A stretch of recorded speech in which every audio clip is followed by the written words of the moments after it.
Happiness is definitely fleeting when you're an entrepreneur because to be a great entrepreneur, you have to have impeccably high standards for yourself, which means, at least in my life, I will always fall short of where I want to be. And because happiness is often linked to reaching goals, since I never actually reach my true goals, I used to never really allow myself to be happy. And unfortunately, most entrepreneurs fall into that exact same scenario. Not really willingly, probably not consciously, because highly driven people are always going to feel like they're a little bit behind. They're always going to push for something better. They're always going to watch how their competition is doing because they know that's going to motivate them to push even further. It's like the Olympic swimmers that are, normally Olympic swimmers used to train to beat a clock.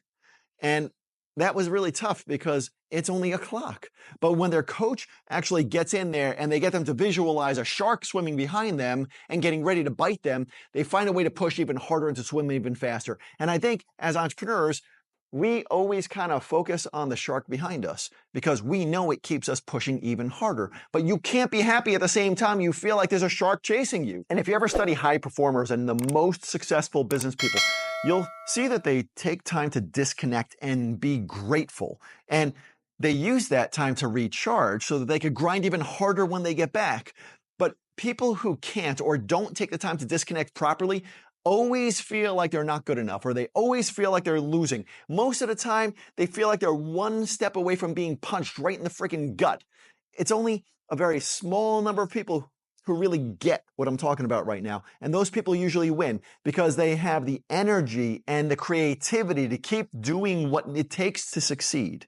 And the majority of entrepreneurs are going to look at that small group of winners and they're going to feel inadequate unless they push harder and longer and they take more time away from their family and they put life aside to keep up the grind.